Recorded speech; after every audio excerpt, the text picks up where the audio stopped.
안녕하십니까? 마음의 지혜를 탐구하는 시간입니다. 혹시 스스로도 이해할 수 없는 이상한 습관 때문에 고민해 본 적 있으신가요? 어쩌면 그 행동들은 당신의 결점이 아니라 과거의 깊은 상처로부터 당신을 지켜온 무의식적인 생존 전략일지도 모릅니다. 오늘 우리는 나르시시스트로부터 정서적 학대를 경험한 사람들이 자신도 모르게 갖게 되는 조금은 기이하고 오해받기 쉬운 생존 방식들에 대해 이야기 나누려 합니다. 이 이야기들은 단순히 정보를 전달하는 것을 넘어 당신의 아픔을 이해하고 보듬어주는 따뜻한 위로가 될 것입니다. 본격적인 이야기에 앞서 만약 이 내용이 당신의 마음에 와닿는다면 이 영상을 다른 이들과 공유해 주십시오. 당신의 좋아요와 구독은 어둠 속을 헤매는 또 다른 누군가에게 길을 밝혀주는 등불이 될 수 있습니다. 당신의 선한 영향력이 더 널리 퍼져나가기를, 그리고 그 과정 속에서 당신의 마음에도 평화가 깃들기를 기도합니다. 첫 번째, 주의를 분산시키기 위한 과잉 생산성입니다. 당신 책상 위에 빼곡히 적힌 할 일 목록이 단순히 일을 처리하기 위함이 아니라 마주하기 두려운 감정을 피하기 위한 방패는 아니었나요? 나르시시스트와의 관계에서 상처받은 경험이 있다면 쉴 새 없이 바쁘게 움직이는 것이 단순한 열정 때문이 아닐 수 있습니다. 그것은 고통스러운 감정의 파도로부터 스스로를 지키려는 우리 뇌의 교묘한 생존술일 수 있습니다. 청소하고 정리하고 계획을 세우는 등 마치 삶이 거기에 달린 것처럼 무엇이든 해야만 한다는 강박적인 충동을 느낄지도 모릅니다. 그리고 어떤 의미에서는 정말로 당신의 삶이 거기에 달려 있었을 겁니다. 당신이 생산적인 활동을 사랑해서가 아닙니다. 물론 다른 사람들에게는 그렇게 말하겠지만 진짜 이유는 바로 고요함이 당신을 불안하게 만들기 때문입니다. 주변이 조용해지는 순간 마음속 깊은 곳에서 자기의심, 수치심, 그리고 고통스러운 과거의 기억들이 스멀스멀 기어나오기 시작합니다. 그래서 당신의 마음은 외치는 겁니다. 계속 움직여야 해. 멈추면 그 모든 끔찍한 감정들을 느껴야만 하니까. 저명한 트라우마 전문가인 제니나 피셔 박사는 이를 아름답게 설명합니다. 트라우마 생존자들은 종종 번영이 아닌 생존을 목표로 하는 행동들을 발달시킨다고 말이죠. 이런 경우에 과잉 생산성은 야망이 아니라 잘 차려입은 정장 속에 숨겨진 감정적 자기방어인 셈입니다. 아이러니컬하게도 우리 사회는 이러한 대처 방식을 칭찬합니다. 당신은 성실한 사람, 정리정돈을 잘하는 사람, 뭐든지 해내는 유능한 사람으로 칭송받습니다. 하지만 그 칭찬의 이면에는 온전한 휴식과 평화, 그리고 그저 존재해도 괜찮다는 허락을 갈망하는 조용한 비명이 숨어 있습니다. 진정한 치유는 더 많은 일을 해내는 것에서 오는 것이 아니라 무너지지 않고 고요함 속에 머무는 법을 배우는 것에서 시작됩니다. 기억하세요. 쉬는 것은 게으른 것이 아니라 용기 있는 선택입니다. 감히 멈추기를 선택하는 당신은 누구보다 용감한 사람입니다. 두 번째, 해결사 콤플렉스의 발현입니다. 다른 사람의 문제를 해결해 주려는 당신의 강한 욕구가 사실은 결코 충분하다고 느끼지 못했던 당신 내면의 한 부분을 고치려는 시도는 아닐까요? 나르시시스트의 학대를 견뎌냈다면 당신은 주변의 모든 사람과 모든 문제를 해결하려는 욕구를 갖게 되었을지 모릅니다. 당신은 다른 사람들의 문제를 떠안으며 생각합니다. 내가 충분히 돕고, 충분히 사랑하고, 충분히 희생한다면 언젠가는 모든 것이 안전하게 느껴질 거야. 이 습관은 보통 학대하던 그 나르시시스트를 고쳐보려는 시도에서 시작됩니다. 내가 좀 더 인내심을 갖고 더 이해해주고 더 헌신하면 그 사람이 나를 아프게 하는 것을 멈추고 사랑해주리라 희망했던 것이죠. 하지만 그 습관은 거기서 멈추지 않습니다. 어느새 당신은 친구의 혼란스러운 삶을 해결해주고 정서적으로 기댈 수 없는 파트너를 견뎌내고 심지어 고장난 전자레인지에게까지 부드럽게 말을 거는 자신을 발견하게 됩니다. 치료사이자 작가인 베벌리 엔젤은 그녀의 저서에서 이렇게 설명합니다. 많은 피해자들은 자신이 더 열심히 사랑하고 노력하면 다른 사람의 망가진 부분을 치유할 수 있다고 믿습니다. 하지만 그 과정에서 정작 자기 자신도 피 흘리고 있다는 사실은 잊어버리죠. 이 해결사 콤플렉스의 가장 교묘한 점은 그것이 매우 고귀하게 느껴질 수 있다는 것입니다. 당신은 모든 사람이 의지하는 존재가 되고 필요하고 중요한 사람이라고 느낍니다. 하지만 마음 깊은 곳에서는 극심한 소진을 느끼고 있습니다. 당신은 이미 오래전에 금이 간 컵으로 다른 이들의 잔을 채워주고 있는 것입니다. 그리고 가장 슬픈 사실은 당신이 이타적인 행동이 곧 안전을 의미한다고 착각하고 있다는 점입니다. 당신은 당신 자신 외에 그 누구도 고칠 책임이 없습니다. 돕는 것은 친절한 일이지만 고치는 것은 사랑으로 이장한 트라우마 반응일 뿐입니다. 당신은 망가진 사람들을 위한 정비공이 될 필요가 없습니다. 때로는 다른 사람의 상처를 꿰매주던 손을 멈추고 마침내 안을 들여다보며 이제 내 차례야. 나는 괜찮은 걸까? 라고 물어볼 때 비로소 진정한 치유가 시작됩니다. 세 번째, 고립에 가까운 극단적인 독립성입니다. 당신은 쓰라린 경험을 통해 연약함을 드러내는 것이 자신을 공격하는 무기가 될 수 있다는 것을 배웠습니다. 만약 당신이 나르시시스트의 학대를 겪었다면 괜찮지 않을 때조차 괜찮아 라고 말하는 사람이 되었을 가능성이 높습니다. 당신은 극심한 피로를 견뎌내고 자신의 필요를 억누르며 스스로를 고립시킬지 모릅니다. 왜냐하면 다른 사람에게 의지하는 것이 위험하게 느껴지기 시작했기 때문입니다. 린지 깁슨 박사는 그의 저서에서 이렇게 말합니다. 자신의 필요를 거절당하며 자란 사람들은 어른이 되어서 힘이 넘쳐서가 아니라 두려움 때문에 지나치게 자립적이 되는 경우가 많다. 그래서 이제는 누군가 도와줄까? 라고 단순하게 건네는 말조차 덫처럼 느껴지고 당신의 뇌는 비명을 지릅니다. 절대 약한 모습을 보이지 마. 문제는 이러한 극단적인 독립성이 당신을 보호하는 동시에 당신을 우리 안에 가둔다는 점입니다. 당신은 도움을 요청하는 것이 다른 사람에게 짐이 되는 것이라고 믿기 시작하고 결국 침묵 속에서 홀로 고통받습니다. 라이프 코치인 리사 로마노는 이를 트라우마로 유발된 초독립성이라 부르며 당신의 필요가 너무 과하다고 느끼게 만들어지면 생존하기 위해 스스로를 움츠리는 법을 배우게 된다고 설명합니다. 하지만 진실은 이것입니다. 진정으로 강한 사람들은 도움을 요청할 줄 압니다.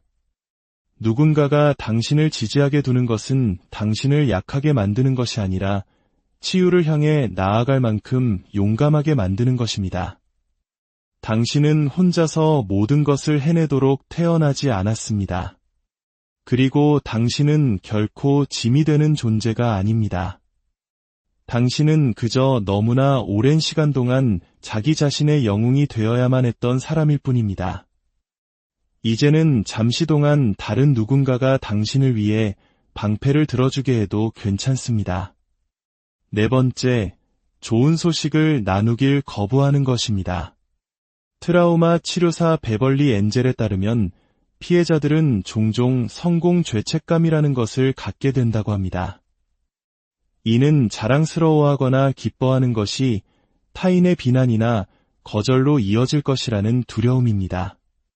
나르시시스트의 그늘 아래서 살아왔다면 칭찬 한마디나 기분 좋은 하루 같은 아주 작은 것조차 축하하는 것이 위험하게 느껴질 수 있습니다. 당신은 당신의 승리가 환영받지 못한다는 것을 배웠습니다. 어쩌면 조롱당하거나 무시당하거나 심지어는 비열한 경쟁의 대상으로 왜곡되었을지도 모릅니다. 그래서 지금 아주 멋진 일이 생겼을 때조차 당신은 자신도 모르게 이건 그냥 나만 알고 있어야겠다고 생각하게 됩니다. 당신은 빛나고 싶지 않아서가 아니라 당신의 빛이 공격적인 것이라고 훈련받았기 때문에 스스로를 움츠리게 됩니다. 이러한 대처 방식은 전적으로 감정적 안전을 위한 것입니다. 만약 과거에 당신의 기쁨이 다른 사람의 분노, 질투 혹은 죄책감을 유발했다면 당신의 뇌는 이제 축하라는 행위를 위험한 결과와 연관짓게 됩니다. 그래서 당신은 마음 한구석에서 자랑스러워 소리치고 싶음에도 불구하고 침묵을 지킴으로써 스스로를 보호하는 것입니다. 하지만 진실을 말씀드리겠습니다. 당신의 승리는 위협이 아닙니다. 그것은 그 모든 역경에도 불구하고 당신이 결국에는 일어섰다는 명백한 증거입니다. 그리고 당신은 그것에 대해 사과할 필요가 없습니다. 당신은 당신의 성장을 소리 높여 기쁘게 그리고 어떠한 수치심도 없이 축하할 자격이 있습니다. 5번째, 사람들이 떠날 것인지 시험하는 행동입니다. 나르시시스트의 학대를 겪었다면 당신은 무의식적으로 사람들을 시험하는 습관을 갖게 되었을지 모릅니다. 일부러 밀어내거나 갑자기 침묵하거나 사소한 일로 다툼을 일으키는 것처럼 말이죠. 이는 그들이 떠나기를 원해서가 아닙니다. 오히려 당신 내면의 한 부분이 그들이 결국 떠날 것이라고 굳게 믿고 있기 때문입니다. 마치 감정적인 덫을 놓는 것과 같습니다. 누군가가 이전 사람들과는 다르다는 것을 증명해 주길 바라면서도 동시에 그들 역시 똑같다는 것을 증명할까 봐 마음의 준비를 하는 것이죠. 심리학자 마가렛 폴 박사는 이를 유기 반복이라고 부릅니다. 생존자들이 결과를 통제하려는 시도로 오래된 상처를 재현하는 것입니다. 기본적으로 당신은 사랑을 원하지 않아서가 아니라 마음 깊은 곳에서 그것을 신뢰할 만큼 안전하다고 느끼지 못하기 때문에 사랑을 시험하는 것입니다. 아이러니한 점은 누군가가 당신 곁에 머물러도 당신의 한 부분은 여전히 그것을 믿지 못한다는 것입니다. 당신은 결국엔 떠날 거야. 모두가 그랬으니까라고 생각하며 결코 마음의 경계를 완전히 풀지 않습니다. 치료사 사이다 아라비는 이렇게 설명합니다. 사랑이 조건적이라고 배운 사람은 연결을 갈망하면서도 감정적으로 자신을 무장하며 성장한다. 이러한 시험들은 마치 감정적인 화재 경보기처럼 항상 경계태세를 늦추지 않는 생존 전략입니다. 하지만 슬픈 사실은 이 행동들이 당신을 진심으로 아끼는 사람들마저 밀어낼 수 있다는 것입니다.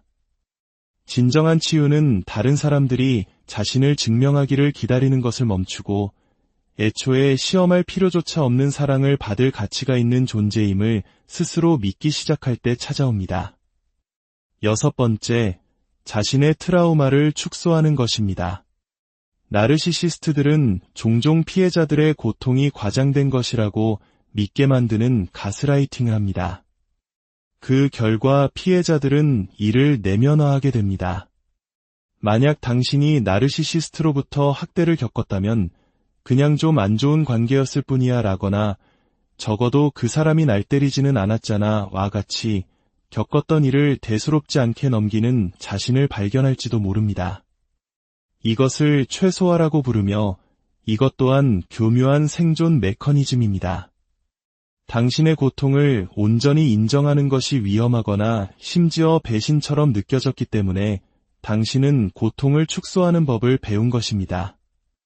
심리학자이자 트라우마 전문가인 테마 브라이언트 박사는 이렇게 말합니다. 상처받았다는 것을 인정하지 않는 것은 결코 치유될 수 없다. 그래서 당신은 계속해서 자신과 다른 사람들에게 그렇게 나쁜 건 아니었어 라고 말합니다. 아프지 않아서가 아니라 당신의 고통을 인정하는 것이 마치 판도라의 상자를 여는 것처럼 두렵기 때문입니다. 물론 당신의 트라우마를 최소화하는 것은 처음에는 강인함처럼 느껴질 수 있습니다. 나는 강해, 다 이겨냈어 라고 생각하며 갑옷처럼 여길지도 모릅니다. 하지만 최소한은 고통을 사라지게 하지 않습니다. 그저 보이지 않는 곳에 쑤셔 넣어 조용히 곪게 만들 뿐입니다. 작가 니콜 르페라 박사에 따르면 생존자들은 종종 자신의 트라우마의 깊이를 인정하기를 피하는데 이는 그 트라우마가 자신을 집어삼킬 것이라고 두려워하기 때문입니다. 하지만 당신의 정서적 상처가 종이에 베인 상처인 척하는 것은 치유를 늦출 뿐입니다. 평화를 얻기 위해 당신의 고통을 축소할 필요는 없습니다. 당신의 이야기는 중요합니다. 특히 당신이 침묵하도록 강요받았던 그 부분들이 더욱 그렇습니다. 7번째, 혼잣말을 자주 하는 것입니다. 트라우마 전문가 제니나 피셔 박사에 따르면 사람들이 자신의 고통이나 진실을 표현할 기회를 박탈당했을 때 그들은 비록 상상 속의 대화를 통해서라도 내면에서 그 순환을 완성할 방법을 찾는다고 합니다. 만약 당신이 나르시시스트의 학대를 겪었다면 혼잣말은 당신의 비밀스러운 대처 도구가 되었을 수 있습니다. 당신은 과거의 대화를 되짚어보거나 허공에 대고 자신을 변호하거나 정말 중요했던 순간에 차마 하지 못했던 말들을 소리내어 말하는 자신을 발견할지도 모릅니다. 아닙니다. 당신은 미쳐가는 것이 아닙니다. 당신은 제대로 된 결말을 얻지 못한 이야기 속에서 감정적인 매듭을 풀려고 노력하는 중입니다. 허공에 대고 사과를 하든 이미 오래전에 떠난 누군가를 향해 호통을 치든 당신은 결코 얻지 못했던 해소감을 당신의 신경계에 선물하고 있는 것입니다. 외부에서 보기에는 이상하게 보일 수 있지만 이것은 사실 생존 전략입니다. 라이프 코치 매스틴 킵은 이를 완벽하게 설명합니다. 우리 몸은 그 마무리가 현실인지 상상인지 신경 쓰지 않는다. 그저 느껴지기만 하면 된다. 당신은 침묵을 강요당했고 당신의 가치는 부정당했으며 당신의 감정은 중요하지 않다고 믿도록 가스라이팅을 당했을 것입니다. 그래서 당신은 미쳤기 때문이 아니라 자유롭게 말할 수 있는 유일한 안전한 공간이 바로 자기 자신과의 대화였기 때문에 혼잣말을 하는 것입니다. 그리고 솔직히 말해 그것은 놀라운 회복 탄력성의 증거입니다. 당신은 다른 사람들이 거부했던 인정을 스스로에게 해주고 있는 것이며 그것은 정말로 강력한 힘입니다. 8번째, 인간의 행동과 감정에 매우 민감해지는 것입니다. 어떤 방에 들어서는 순간 누구도 입을 열기 전에 분위기가 심상치 않음을 직감한 적 있으신가요? 만약 그렇다면 당신은 편집증적인 것이 아니라 그렇게 되도록 훈련받은 것입니다. 나르시시스트 학대 피해자들은 종종 사람들을 마치 펼쳐진 책처럼 읽어내는 거의 초자연적인 능력을 갖게 됩니다. 당신은 긴장감을 감지하고 미세한 표정 변화를 포착하며 목소리의 미세한 떨림까지 알아챌 수 있습니다. 하지만 이것은 그냥 재미있는 개인기가 아닙니다. 이것은 생존 도구입니다. 당신은 다음번 감정적 기습을 피하기 위해 모든 사소한 세부사항을 샅샅이 훑는 법을 배운 것입니다. 몸은 기억한다의 저자 베셀 반데어 콜크 박사는 트라우마가 우리의 뇌를 항상 경계 상태로 유지하도록 재구성한다고 설명합니다. 위험을 예측할 수 있으면 생존하기가 더 쉬워지기 때문이죠. 사람들은 당신이 공감 능력이 뛰어나거나 직관력이 깊다고 칭찬할지도 모릅니다. 하지만 그 내면에는 과잉 경계가 위장하고 있습니다. 복합 외상 후 스트레스 장애에 관한 권위자인 피트 워커는 직설적으로 말합니다. 생존자들은 타인의 기분에 대해 정교한 민감성을 발달시키는데 이는 한때 그들의 생존이 바로 그것에 달려 있었기 때문이다. 당신은 단순히 상황을 알아차리는 것이 아니라 강박적으로 감시하는 것입니다. 당신은 연결하려는 것이 아니라 자신을 보호하려는 것입니다. 이 감정적 레이더는 선물이 아니라 듣는 법을 배운 상처입니다. 하지만 일단 이 사실을 깨닫고 나면 당신은 그 레이더의 볼륨을 조금씩 줄이고 경계심 대신 조심스럽게 연결을 선택하는 법을 배울 수 있습니다. 마지막 9번째, 거울 속 자신을 보는 것을 피하는 것입니다. 나르시시스트 학대 피해자들에게 거울은 그들이 아니라고 들었던 모든 것의 상징이 될 수 있습니다. 만약 당신이 거울을 피하는 자신을 발견했다면 그것은 단순히 외모에 대한 무관심 이상의 의미를 가집니다. 그것은 종종 더 깊은 정서적 고통과 연결되어 있습니다.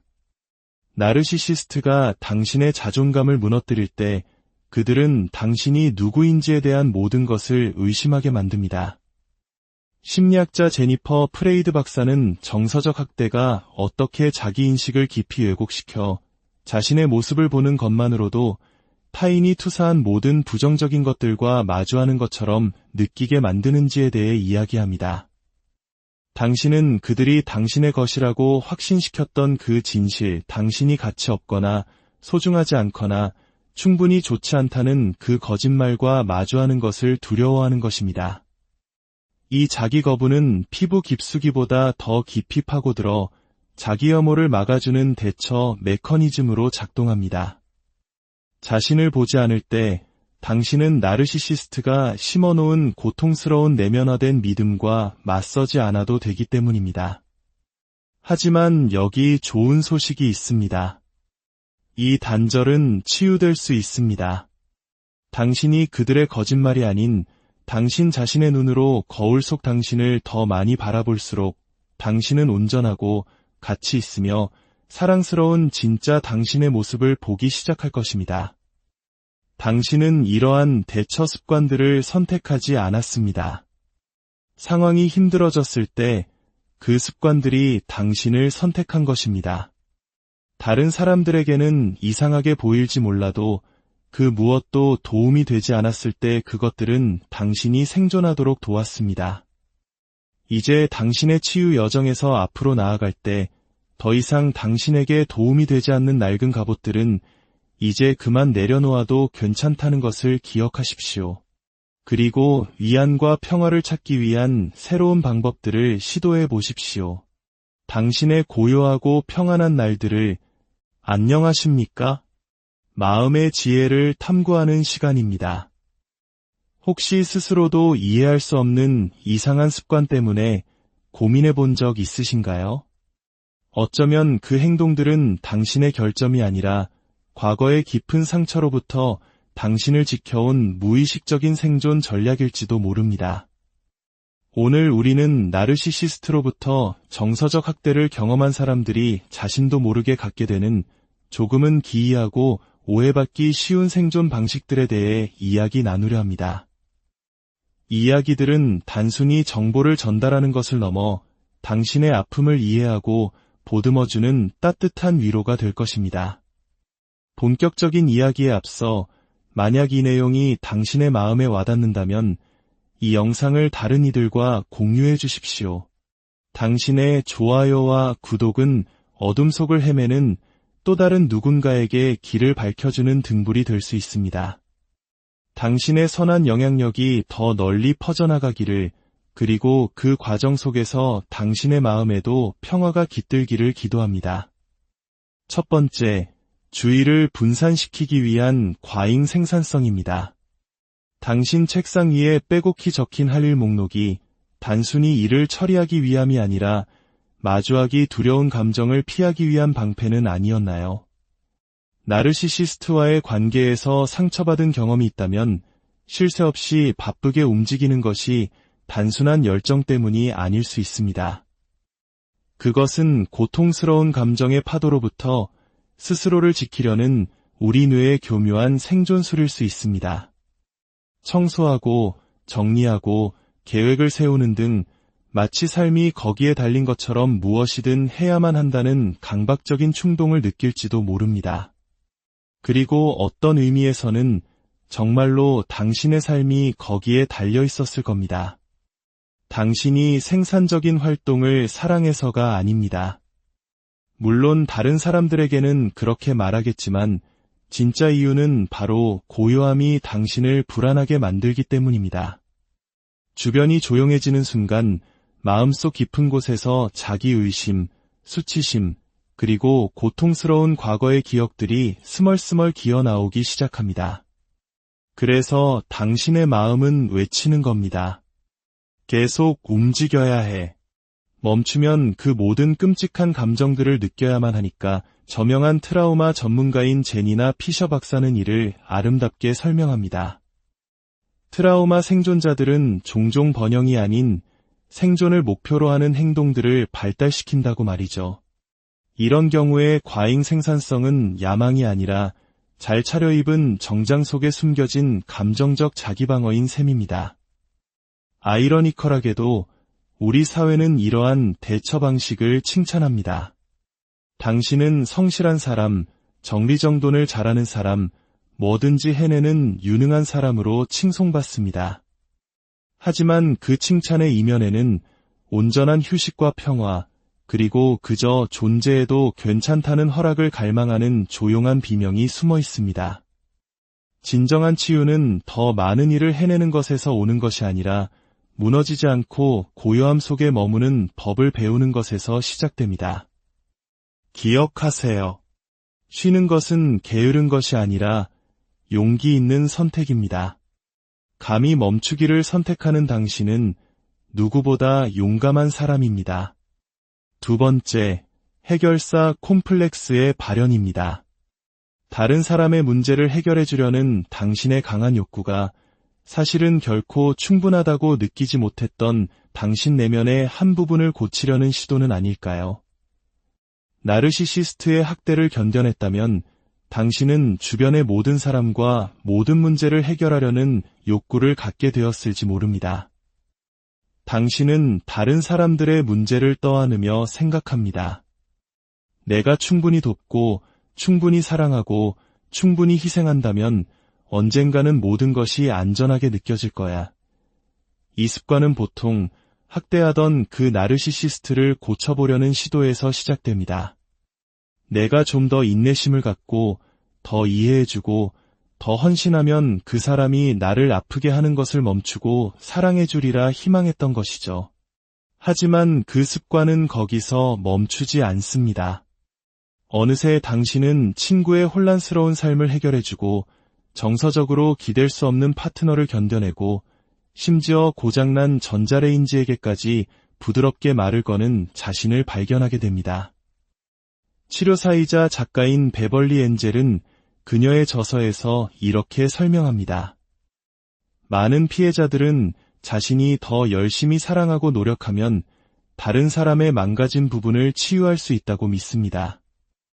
하지만 그 과정에서 정작 자기 자신도 피 흘리고 있다는 사실은 잊어버리죠. 이 해결사 콤플렉스의 가장 교묘한 점은 그것이 매우 고귀하게 느껴질 수 있다는 것입니다. 당신은 모든 사람이 의지하는 존재가 되고 필요하고 중요한 사람이라고 느낍니다. 하지만 마음 깊은 곳에서는 극심한 소진을 느끼고 있습니다. 당신은 이미 오래전에 금이 간 컵으로 다른 이들의 잔을 채워주고 있는 것입니다. 그리고 가장 슬픈 사실은 당신이 이타적인 행동이 곧 안전을 의미한다고 착각하고 있다는 점입니다. 당신은 당신 자신 외에 그 누구도 고칠 책임이 없습니다. 돕는 것은 친절한 일이지만 고치는 것은 사랑으로 이장한 트라우마 반응일 뿐입니다. 당신은 망가진 사람들을 위한 정비공이 될 필요가 없습니다. 때로는 다른 사람의 상처를 꿰매주던 손을 멈추고 마침내 안을 들여다보며 이제 내 차례야. 나는 괜찮은 걸까? 라고 물어볼 때 비로소 진정한 치유가 시작됩니다. 세 번째, 고립에 가까운 극단적인 독립성입니다. 당신은 쓰라린 경험을 통해 연약함을 드러내는 것이 자신을 공격하는 무기가 될 수 있다는 것을 배웠습니다. 만약 당신이 나르시시스트의 학대를 겪었다면 괜찮지 않을 때조차 괜찮아 라고 말하는 사람이 되었을 가능성이 높습니다. 당신은 극심한 피로를 견뎌내고 자신의 필요를 억누르며 스스로를 고립시킬지 모릅니다. 왜냐하면 다른 사람에게 의지하는 것이 위험하게 느껴지기 시작했기 때문입니다. 린지 깁슨 박사는 그의 저서에서 이렇게 말합니다. 자신의 필요를 거절당하며 자란 사람들은 어른이 되어서 힘이 넘쳐서가 아니라 두려움 때문에 지나치게 자립적이 되는 경우가 많다. 그래서 이제는 누군가 도와줄까? 라고 단순하게 건네는 말조차 덫처럼 느껴지고 당신의 뇌는 비명을 지릅니다. 절대 약한 모습을 보이지 마.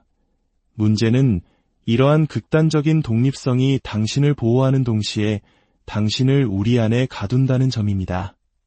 당신은 도움을 요청하는 것이 다른 사람에게 짐이 되는 것이라고 믿기 시작하고 결국 침묵 속에서 홀로 고통받습니다. 라이프 코치인 리사 로마노는 이를 트라우마로 유발된 초독립성이라 부르며 당신의 필요가 너무 과하다고 느끼게 만들어지면 생존하기 위해 스스로를 움츠리는 법을 배우게 된다고 설명합니다. 하지만 진실은 이것입니다. 진정으로 강한 사람들은 도움을 요청할 줄 압니다. 누군가가 당신을 지지하게 두는 것은 당신을 약하게 만드는 것이 아니라 치유를 향해 나아갈 만큼 용감하게 만드는 것입니다. 당신은 혼자서 모든 것을 해내도록 태어나지 않았습니다.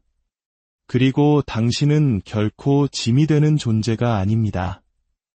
당신은 그저 너무나 오랜 시간 동안 자기 자신의 영웅이 되어야만 했던 사람일 뿐입니다.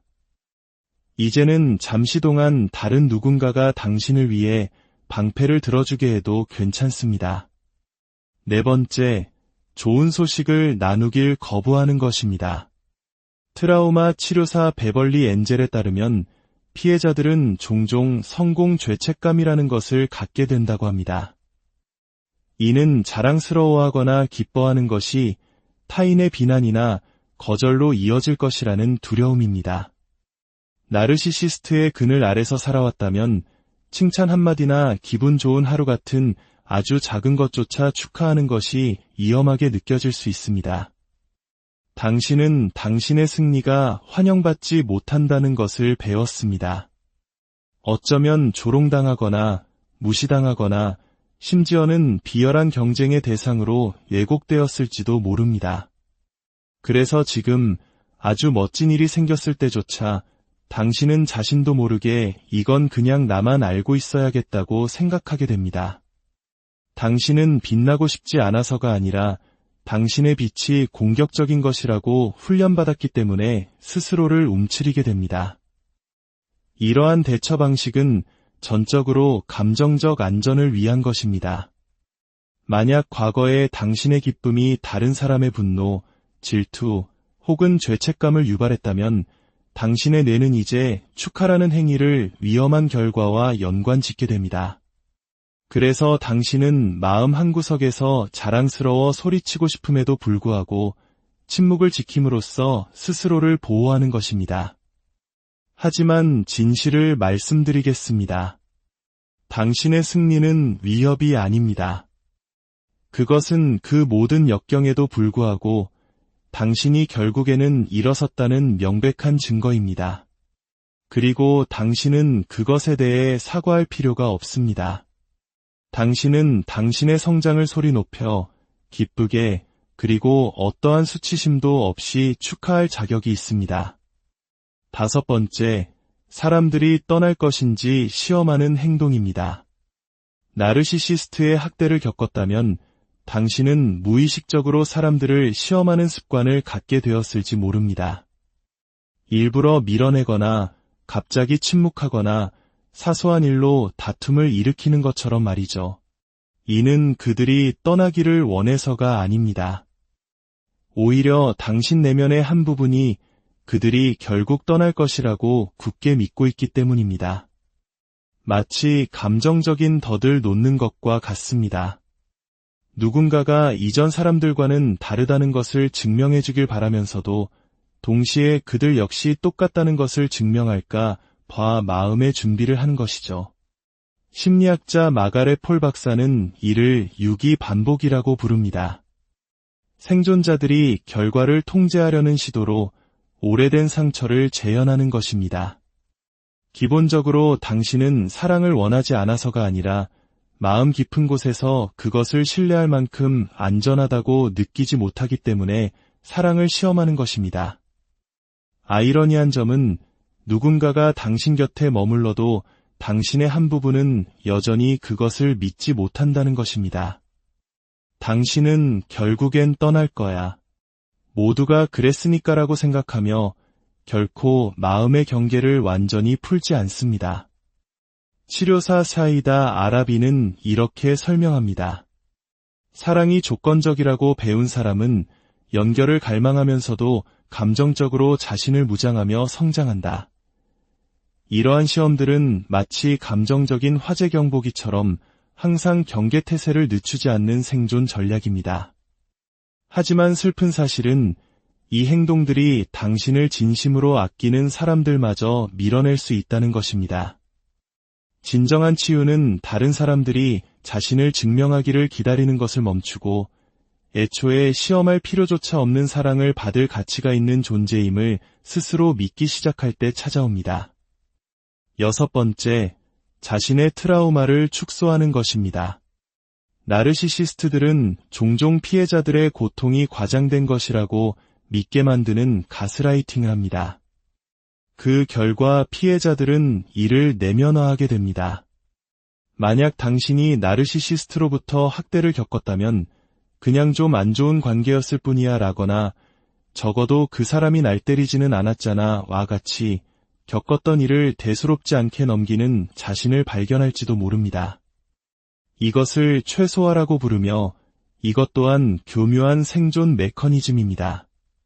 당신의 고통을 온전히 인정하는 것이 위험하거나 심지어 배신처럼 느껴졌기 때문에 당신은 고통을 축소하는 법을 배운 것입니다. 심리학자이자 트라우마 전문가인 테마 브라이언트 박사는 이렇게 말합니다. 상처받았다는 것을 인정하지 않는 것은 결코 치유될 수 없다. 그래서 당신은 계속해서 자신과 다른 사람들에게 그렇게 나쁜 건 아니었어 라고 말합니다. 아프지 않아서가 아니라 당신의 고통을 인정하는 것이 마치 판도라의 상자를 여는 것처럼 두렵기 때문입니다. 물론 당신의 트라우마를 최소화하는 것은 처음에는 강인함처럼 느껴질 수 있습니다. 나는 강해, 다 이겨냈어 라고 생각하며 갑옷처럼 여길지도 모릅니다. 하지만 최소화는 고통을 사라지게 하지 않습니다. 그저 보이지 않는 곳에 쑤셔 넣어 조용히 곪게 만들 뿐입니다. 작가 니콜 르페라 박사에 따르면 생존자들은 종종 자신의 트라우마의 깊이를 인정하기를 피하는데 이는 그 트라우마가 자신을 집어삼킬 것이라고 두려워하기 때문입니다. 하지만 당신의 정서적 상처가 종이에 베인 상처인 척하는 것은 치유를 늦출 뿐입니다. 평화를 얻기 위해 당신의 고통을 축소할 필요는 없습니다. 당신의 이야기는 중요합니다. 특히 당신이 침묵하도록 강요받았던 그 부분들이 더욱 그렇습니다. 7번째, 혼잣말을 자주 하는 것입니다. 트라우마 전문가 제니나 피셔 박사에 따르면 사람들이 자신의 고통이나 진실을 표현할 기회를 박탈당했을 때 그들은 비록 상상 속의 대화를 통해서라도 내면에서 그 순환을 완성할 방법을 찾는다고 합니다. 만약 당신이 나르시시스트의 학대를 겪었다면 혼잣말은 당신의 비밀스러운 대처 도구가 되었을 수 있습니다. 당신은 과거의 대화를 되짚어보거나 허공에 대고 자신을 변호하거나 정말 중요했던 순간에 차마 하지 못했던 말들을 소리내어 말하는 자신을 발견할지도 모릅니다. 아닙니다. 당신은 미쳐가는 것이 아닙니다. 당신은 제대로 된 결말을 얻지 못한 이야기 속에서 감정적인 매듭을 풀려고 노력하는 중입니다. 허공에 대고 사과를 하든 이미 오래전에 떠난 누군가를 향해 호통을 치든 당신은 결코 얻지 못했던 해소감을 당신의 신경계에 선물하고 있는 것입니다. 외부에서 보기에는 이상하게 보일 수 있지만 이것은 사실 생존 전략입니다. 라이프 코치 매스틴 키브니를 완벽하게 설명합니다. 우리 몸은 그 마무리가 현실인지 상상인지 신경 쓰지 않는다. 그저 느껴지기만 하면 된다. 당신은 침묵을 강요당했고 당신의 가치는 부정당했으며 당신의 감정은 중요하지 않다고 믿도록 가스라이팅을 당했을 것입니다. 그래서 당신은 미쳤기 때문이 아니라 자유롭게 말할 수 있는 유일한 안전한 공간이 바로 자기 자신과의 대화였기 때문에 혼잣말을 하는 것입니다. 그리고 솔직히 말해 그것은 놀라운 회복 탄력성의 증거입니다. 당신은 다른 사람들이 거부했던 인정을 스스로에게 해주고 있는 것이며 그것은 정말로 강력한 힘입니다. 8번째, 인간의 행동과 감정에 매우 민감해지는 것입니다. 어떤 방에 들어서는 순간 누구도 입을 열기 전에 분위기가 심상치 않음을 직감한 적 있으신가요? 만약 그렇다면 당신은 편집증적인 것이 아니라 그렇게 되도록 훈련받은 것입니다.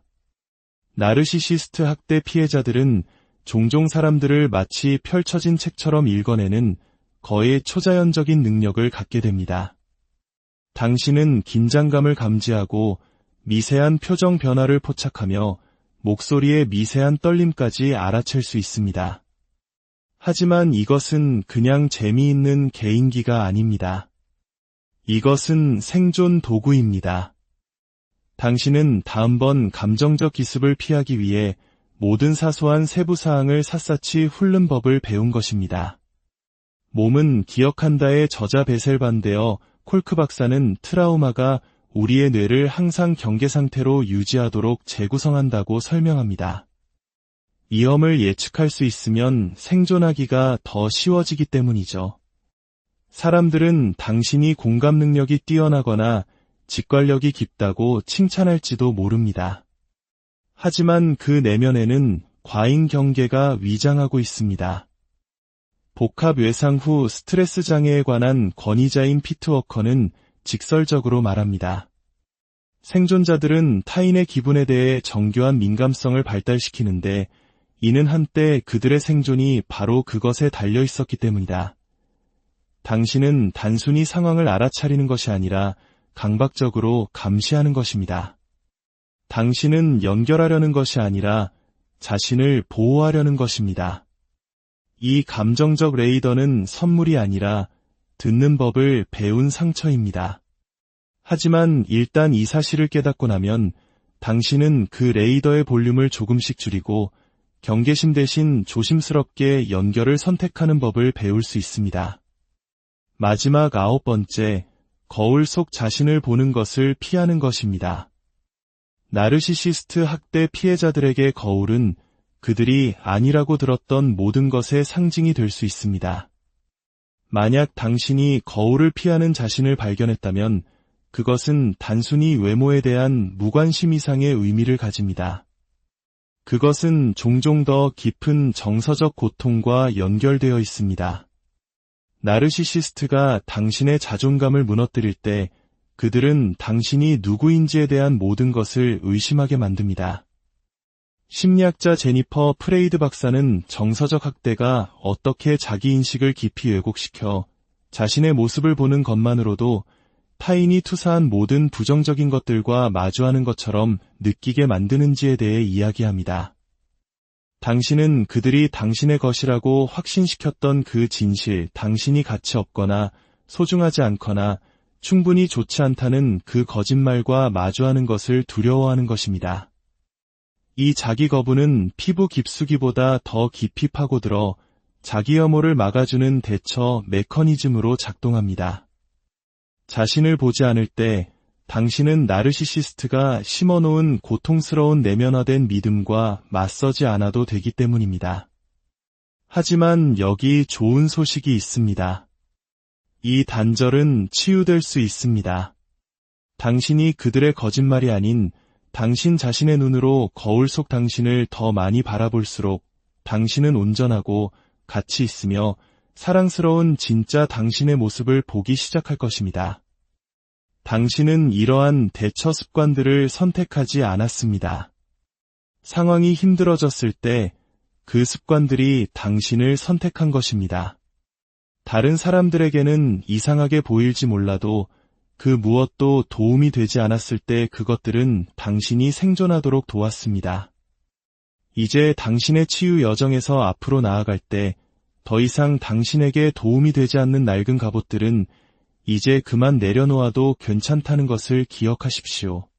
그리고 위안과 평화를 찾기 위한 새로운 방법들을 시도해 보십시오. 당신의 고요하고 평안한 날들을 안녕하십니까? 마음의 지혜를 탐구하는 시간입니다. 혹시 스스로도 이해할 수 없는 이상한 습관 때문에 고민해 본 적 있으신가요? 어쩌면 그 행동들은 당신의 결점이 아니라 과거의 깊은 상처로부터 당신을 지켜온 무의식적인 생존 전략일지도 모릅니다.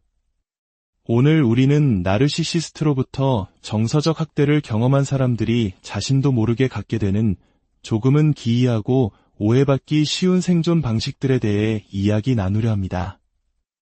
이 이야기들은 단순히 정보를 전달하는 것을 넘어 당신의 아픔을 이해하고 보듬어주는 따뜻한 위로가 될 것입니다. 본격적인 이야기에 앞서 만약 이 내용이 당신의 마음에 와닿는다면 이 영상을 다른 이들과 공유해 주십시오. 당신의 좋아요와 구독은 어둠 속을 헤매는 또 다른 누군가에게 길을 밝혀주는 등불이 될 수 있습니다. 당신의 선한 영향력이 더 널리 퍼져나가기를, 그리고 그 과정 속에서 당신의 마음에도 평화가 깃들기를 기도합니다. 첫 번째, 주의를 분산시키기 위한 과잉 생산성입니다. 당신 책상 위에 빼곡히 적힌 할 일 목록이 단순히 일을 처리하기 위함이 아니라 마주하기 두려운 감정을 피하기 위한 방패는 아니었나요? 나르시시스트와의 관계에서 상처받은 경험이 있다면 쉴 새 없이 바쁘게 움직이는 것이 단순한 열정 때문이 아닐 수 있습니다. 그것은 고통스러운 감정의 파도로부터 스스로를 지키려는 우리 뇌의 교묘한 생존술일 수 있습니다. 청소하고 정리하고 계획을 세우는 등 마치 삶이 거기에 달린 것처럼 무엇이든 해야만 한다는 강박적인 충동을 느낄지도 모릅니다. 그리고 어떤 의미에서는 정말로 당신의 삶이 거기에 달려 있었을 겁니다. 당신이 생산적인 활동을 사랑해서가 아닙니다. 물론 다른 사람들에게는 그렇게 말하겠지만 진짜 이유는 바로 고요함이 당신을 불안하게 만들기 때문입니다. 주변이 조용해지는 순간 마음속 깊은 곳에서 자기의심, 수치심, 그리고 고통스러운 과거의 기억들이 스멀스멀 기어나오기 시작합니다. 그래서 당신의 마음은 외치는 겁니다. 계속 움직여야 해. 멈추면 그 모든 끔찍한 감정들을 느껴야만 하니까 저명한 트라우마 전문가인 제니나 피셔 박사는 이를 아름답게 설명합니다. 트라우마 생존자들은 종종 번영이 아닌 생존을 목표로 하는 행동들을 발달시킨다고 말이죠. 이런 경우에 과잉 생산성은 야망이 아니라 잘 차려입은 정장 속에 숨겨진 감정적 자기방어인 셈입니다. 아이러니컬하게도 우리 사회는 이러한 대처 방식을 칭찬합니다. 당신은 성실한 사람, 정리정돈을 잘하는 사람, 뭐든지 해내는 유능한 사람으로 칭송받습니다. 하지만 그 칭찬의 이면에는 온전한 휴식과 평화, 그리고 그저 존재해도 괜찮다는 허락을 갈망하는 조용한 비명이 숨어 있습니다. 진정한 치유는 더 많은 일을 해내는 것에서 오는 것이 아니라 무너지지 않고 고요함 속에 머무는 법을 배우는 것에서 시작됩니다. 기억하세요. 쉬는 것은 게으른 것이 아니라 용기 있는 선택입니다. 감히 멈추기를 선택하는 당신은 누구보다 용감한 사람입니다. 두 번째, 해결사 콤플렉스의 발현입니다. 다른 사람의 문제를 해결해 주려는 당신의 강한 욕구가 사실은 결코 충분하다고 느끼지 못했던 당신 내면의 한 부분을 고치려는 시도는 아닐까요? 나르시시스트의 학대를 견뎌냈다면 당신은 주변의 모든 사람과 모든 문제를 해결하려는 욕구를 갖게 되었을지 모릅니다.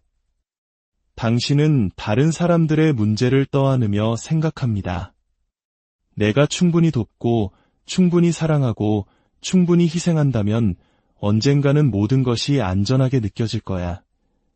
이 습관은 보통 학대하던 그 나르시시스트를 고쳐보려는 시도에서 시작됩니다. 내가 좀 더 인내심을 갖고, 더 이해해주고, 더 헌신하면 그 사람이 나를 아프게 하는 것을 멈추고 사랑해주리라 희망했던 것이죠. 하지만 그 습관은 거기서 멈추지 않습니다.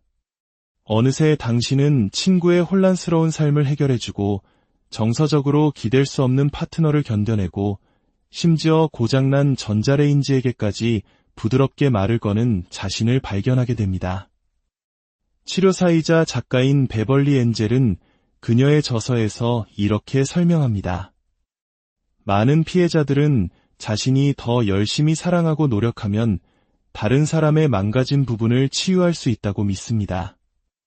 하지만 그 과정에서 정작 자기 자신도 피 흘리고 있다는 사실은 잊어버리죠. 이 해결사 콤플렉스의 가장 교묘한 점은 그것이 매우 고귀하게 느껴질 수 있다는 것입니다. 당신은 모든 사람이 의지하는 존재가 되고 필요하고 중요한 사람이라고 느낍니다. 하지만 마음 깊은 곳에서는 극심한 소진을 느끼고 있습니다. 당신은 이미 오래전에 금이 간 컵으로 다른 이들의 잔을 채워주고 있는 것입니다.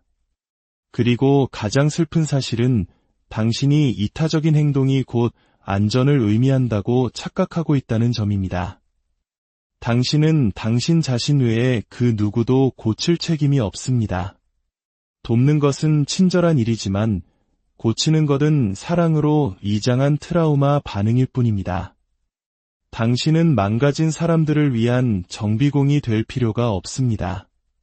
때로는 다른 사람의 상처를 꿰매주던 손을 멈추고 마침내 안을 들여다보며 이제 내 차례야. 나는 괜찮은 걸까? 라고 물어볼 때 비로소 진정한 치유가 시작됩니다.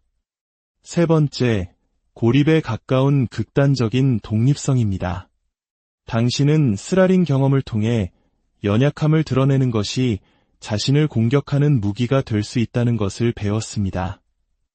만약 당신이 나르시시스트의 학대를 겪었다면 괜찮지 않을 때조차 괜찮아 라고 말하는 사람이 되었을 가능성이 높습니다.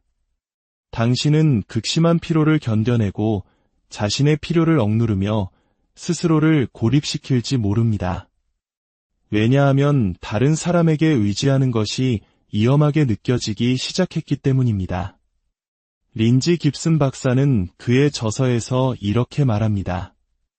자신의 필요를 거절당하며 자란 사람들은 어른이 되어서 힘이 넘쳐서가 아니라 두려움 때문에 지나치게 자립적이 되는 경우가 많다. 그래서 이제는 누군가 도와줄까? 라고 단순하게 건네는 말조차 덫처럼 느껴지고 당신의 뇌는 비명을 지릅니다.